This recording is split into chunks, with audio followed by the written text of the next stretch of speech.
Welcome back to the One Network. We are now joined by our guest, Dr. Edgar Mitchell. Dr. Mitchell, how are you? Can you hear me? Yeah, can you hear me? Yes, loud and clear. Fantastic. How are you doing today? I'm doing fine, thank you. We've gone through a bit of your background, but obviously it would take a few hours to actually appropriately introduce your incredible life to this point. The sixth man to walk on the moon, and obviously somebody that spent more time on the lunar surface than anybody, but somebody that's, arguably done even more with his life after walking on the moon than anybody that I can think of. Just take us back to that experience for a bit, and I know you've probably talked about this often, but give us a little bit of insight into what that experience was like, and especially the experience on returning and actually sort of taking in the Earth from an outsider's perspective. All right, I will. First of all, with regard to going to the moon and walking on the moon and doing all of that, I usually ask the question, what more can an explorer want than to go where humans have never been, look around, gather data, take pictures, and come back and tell the people. And that's what we did. So that's what explorers do, and I'm very pleased to have had that experience. But what I didn't count on, of course, after all that work was done, since I must remind our listeners that my job was as lunar module pilot, so I was responsible for the lunar spacecraft. And also I was responsible for the science on the lunar surface. So when we were coming home and that was all completed, I had a little more time to look around and enjoy the scenery. And my two partners well had work to do still, but our major responsibilities have been successfully completed. So the opportunity to look at the heavens, to see Earth as this tiny little ball out in space, and since we were rotating to keep thermal balance on the spacecraft, we were in a perpendicular position. We were flying perpendicular to the plane of the ecliptic, which is the plane containing the Earth, the Moon, and the Sun, and rotating to keep thermal balance. And what that caused to have happen was every 2 minutes, a picture of the Earth, the Moon, the Sun, and a 360-degree panorama of the heavens appeared in the spacecraft window. And that was really wow. That was something very powerful, particularly since in space, without the intervening atmosphere that we have on the surface of the Earth, the stars are 10 times as brighter and 10 times more numerous than we could possibly see on the highest mountain on Earth during any given evening. And that was a pretty powerful experience itself. And hearing about it, I mean, honestly, as you talk about it, I feel, goosebumps. I'm overwhelmed by just how, the word you use, powerful that must have been. And, for somebody to be able to actually, be, firsthand looking at the Earth and the stars and the heavens as you've described, how could you not be affected by that in a way that would be life-changing? Now, I know some of the astronauts that have, had the similar experience have described it, as humbling, as overwhelming, as awe-inspiring.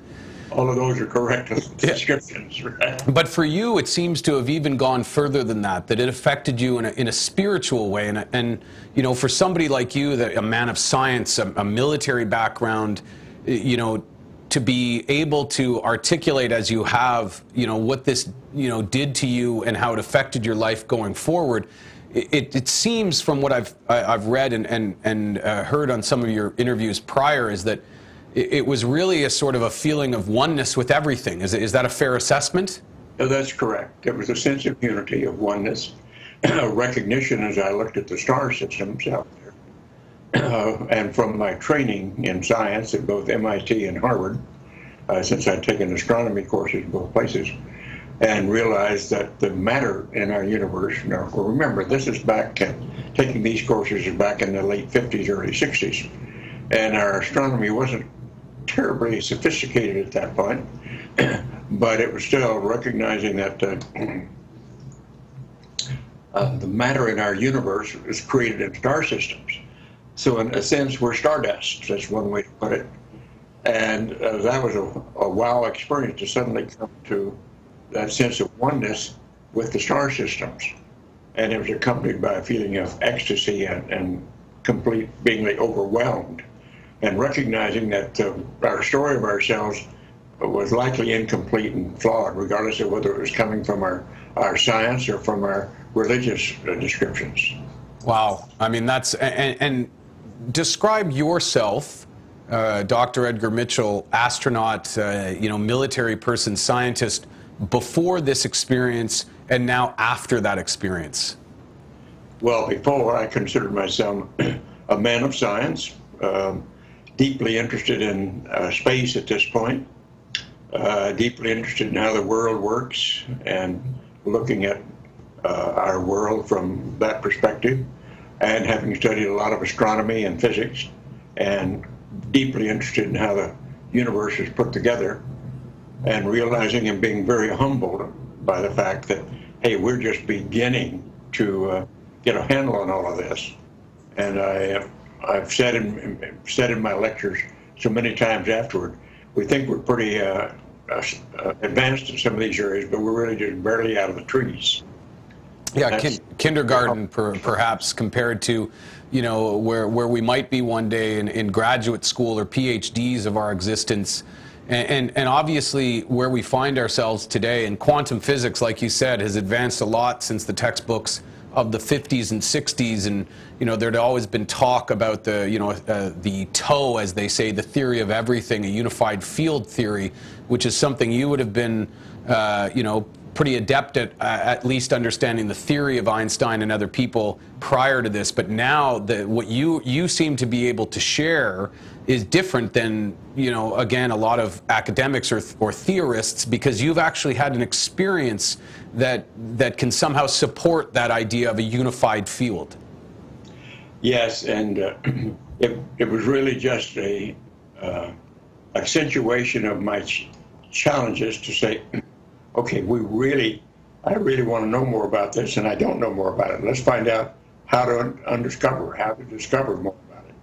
And so that's what I've spent my life doing, and what my research foundations, both of them, I've got two of them now, have been involved with for the last 40 years, is trying to uncover these very difficult questions about our existence and how to keep moving forward, because it would appear right now that in the late 20th century, or in the beginning of the 21st century, we're really not on a sustainable path or with a sustainable civilization, and we better be doing something differently about it.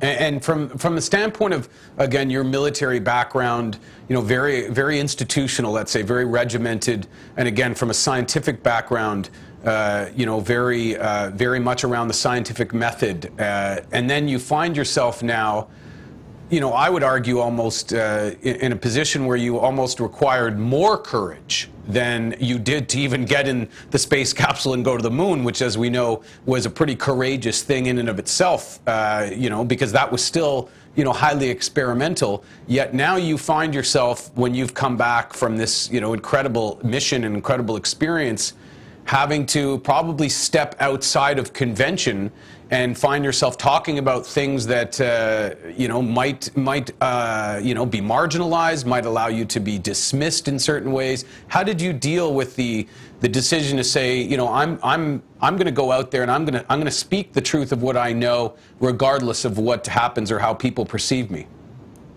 Well, I tend to want to ground myself, always have, want to ground myself in good scientific technology, scientific methodology, and feel that I have.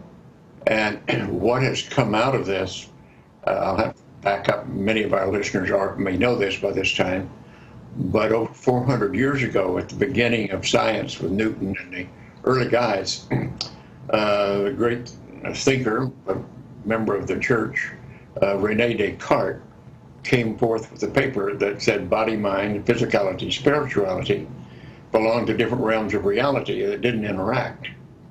And that served a rather noble purpose 400 years ago. It got the Inquisition off the backs of the intellectuals of Europe so they quit burning them at the stake for disagreeing with the church, provided they stayed away from mind, consciousness, and those subjects that were considered properly subjects of theology. So science arose during that period, but strictly as a materialist concept. only how does matter interact and what are the relationships between bits of matter. And we have lived with that for 400 years almost, until the beginning of the 20th century, with Max Planck and Einstein and Dirac and a few of the greats of the early 20th century. And it became very obvious in the beginnings then, quantum mechanics was discovered and showed that Descartes was wrong, that mind-body do interact, and that mind can influence physical reality. But that has still been resisted throughout most of the 20th century. But the evidence for it is very, very strong. And that was that part of it that I was really interested in, and using the tools of science to follow up with the great thinkers of the 20th century and early 20th century who were challenging that Cartesian duality and the study of mind and consciousness, and what is it, and how does it affect our reality. So that's what I've been doing for the last 40 years since I've come back from the moon. And a great segue to, you founding the Institute for Noetic Sciences, and describe to the viewers and the listeners exactly what that is, and what you expect to be able to advance through that prism. Well, basically, it's exactly what I just described, is the fact that for 400 years we have ignored the fact that mind and matter interact, and that how we think deep inside ourselves, it changes what we experience on the outside. And learning how to use that idea and those tools, and to try to understand how and why we're conscious at all. And of course, it comes right down to the area of investigation called parapsychology, which is nothing para about it at all. It's really rooted, now we understand after quite a few years of work, it's rooted in quantum mechanics, and it's a quantum phenomena that we're dealing with. And that our whole mind reality is a type of, a part of the quantum nature of our universe. And that's put a totally different fix on it here in the last 40 years, but it's still been very, very hard to get academic science, particularly in the United States and in the Western, and our part of the Western Hemisphere, to adapt that and to come to grips with that. Do you find that ironic, considering, and again, you're somebody that's been on both sides of this equation, but it's interesting to me that throughout history, all we have, Dr. Mitchell, are examples of being wrong, essentially. That throughout history, whatever we've believed for a certain period of time is always revised by more advanced science, more advanced technology. Yet at every juncture, no matter what, without exception throughout history, it's resisted by the status quo, even though there's precedents throughout history that usually the established way of thinking is either wrong or misinformed. Yet with all of that, all of the Galileo and Copernicuses, the Plancks, the Einsteins that we've had throughout our history, when we come up to a new point where we need that open-mindedness to go to the next level, there's always resistance. Well, it's there, and that's what we're working on, and that's what we have to keep working on, because at this point in our historical path, say it very simply, every measure of human activity is on an exponential growth curve, and has been for most of the last 100 years. And it doesn't take great genius to understand that exponential growth cannot continue indefinitely in a finite space. Now, what we mean by exponential growth is not only, of course, are the systems changing, but the speed at which the systems are changing is changing also. And mathematically speaking, that just cannot continue. And we call that in the modern world here sustainability. Our civilization on exponential growth is simply not sustainable.